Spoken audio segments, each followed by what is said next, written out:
Ladies and gentlemen, let's move to the UK today. I'm sure you're probably expecting Iran again. However, Iran versus USA has de facto become a frozen conflict at this time.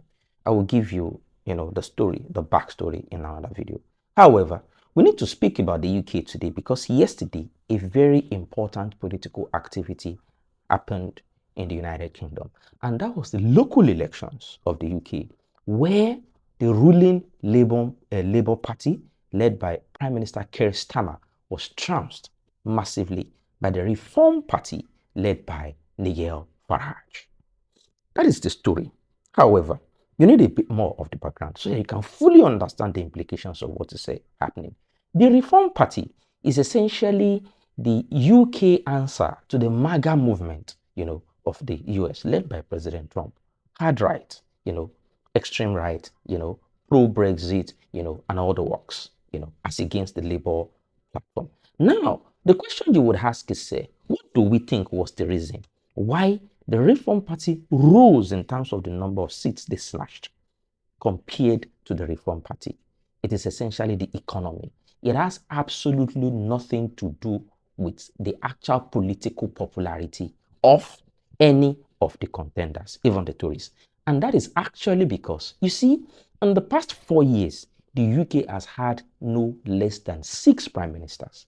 That means that for the past 6 prime ministers, on the average, each of them on the average have not spent even 1 year in their position as prime minister. That will show you, that will tell you that we are dealing with quite some extreme political instability in the UK. In fact, if in the next general elections, the Reform Party happen to win and Nigel Farage becomes the prime minister of the UK, my bet is that it is very likely that he will also join the retinue of prime ministers, that actually, failed to spend any substantial time, as a prime minister in their tenure, like in the days of Margaret Thatcher. And again, that will also not be because of the politics. It will be because of the economy. So the question you want to ask is, why is the UK dealing with that much economic problems, such that those economic problems are gobbling, so to say, and guzzling their prime minister so fast? Essentially, it is because of an important factor. It is because of, so to say, as multiple factors, all of them tied around one central theme. And that central theme is a post-colonialism. Post-colonialism. You see, for countries who in the past, the economic ascendancy has essentially been predicated upon, colonialism of weaker countries. The moment one of two scenarios happen, they will start having major problems. The post-colonial country will start having major problems in the economy. However, those problems will continue to reflect first and foremost in their politics, and that may actually mask the fact that it is economic problems that they are having that is being manifested by political instability. What are those two factors? When, number one, you understand, the economic ascendancy of the colonial power is predicated on the economic fall of the colonized power.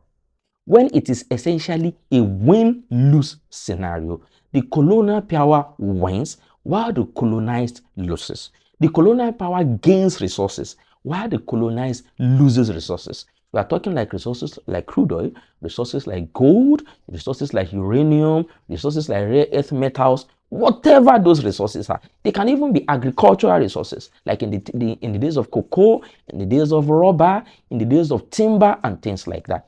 The moment the growth of the colonial power is predicated on the downfall, on the loss of the colonial power, and then one day, either the colonized stops having those resources, essentially they are guzzled to empty, or they still have those resources, but they now gain, their power back, and they now fight back at the colonial powers. Essentially like countries of the AES, like Burkina Faso, Mali, and Niger are doing currently against France. The moment that happens, either the resources are empty, or the owners of the resources fight back and stop, the bleeding, stop the access to their resources by their colonial powers. Give it a few decades, you would start seeing political instability in the colonized as in the post-colonial power that will be, that will actually mask, the economic instability route. So that is actually the major problem that the UK is facing at this time. Don't forget that at least in Africa, the UK was responsible for colonizing Anglophone Africa. That is practically, at least for all intents and purposes, close to half of the current African continent. You can imagine the avalanche of resources that was available to them at that time that is not that available to them anymore. You see, back then, money was not a problem because they had a lot more countries to take the resources from and then use the resources to take care of less than 70 million people. It was more than enough to go around. It was enough for the rich to be rich in the UK. It was enough for the middle class to remain, middle class. It was so enough that they could actually cushion the poverty level below and raise the standards of living to a height where there will not be political problems, with the leaders in power back then. But things have changed massively now. There is now a massive push, from the colonized countries, and then the stream of those resources has now trickled to to an extreme minimum, and then we are now starting to see the economic insufficiency, manifesting as political stability. And that is why we are having what we are having now. Keir is simply the most recent of a relatively long list of UK prime ministers who have spent essentially too little time, in power to actually suggest any sign of political stability. Another major, reason why this is happening, particularly immediate at this time, is the fact of Iran.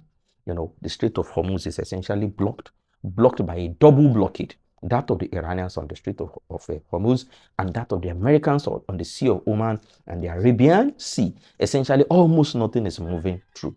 Unfortunately, Europe, particularly the UK, depends heavily on oil and other important resources, from the Persian Gulf that pass through the Strait of Hormuz. So those insufficiencies are starting to manifest.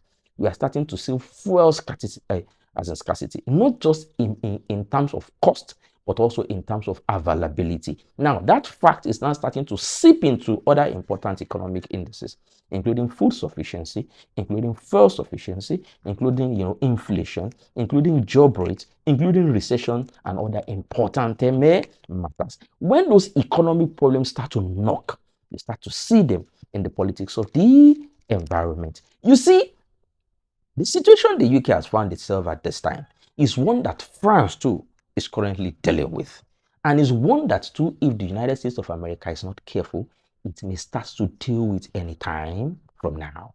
Because you see, again, the US also is the global superpower, is the global hegemon. Its rise, its ascendancy is heavily predicated on taking resources from other countries.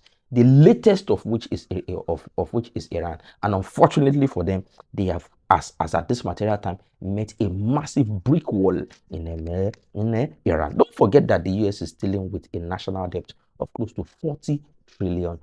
Something must pay for that debt. And trust me, the resources to pay for that debt are not in continental America. They must come from other, pseudo-colonized countries like Venezuela, like Colombia, if they're able to, like Cuba, if they're able to, but very importantly, like Iran, where they have now met a brick wall. You see, that model is particularly different and disadvantageous compared to a model of a country like China, which is also rising as a superpower, but which, however, has modeled its own, a theory of ascendancy in a different way. And what is the theory? Theirs is a win-win scenario. You grow and we grow. You gain and we gain. So essentially, other countries are motivated to roll with China, largely because their own model is that of what? Is that of trade. What do you need? We manufacture it, we produce it, we will sell it to you. You will give us money in return. You will give us this, we will give you that. You will gain this, we will gain that. And as much as possible, we will not dabble in your local politics. Let me give you a classic example. At exactly the same time, President Trump is slamming tariffs and sanctions on not just on the foes of America, but even the friends of America in Europe and Asia. China, at this exact time, has now removed all tariffs for all African countries except Swaziland. That is essentially, a lesson there. I hope you understand and I hope you gain from this.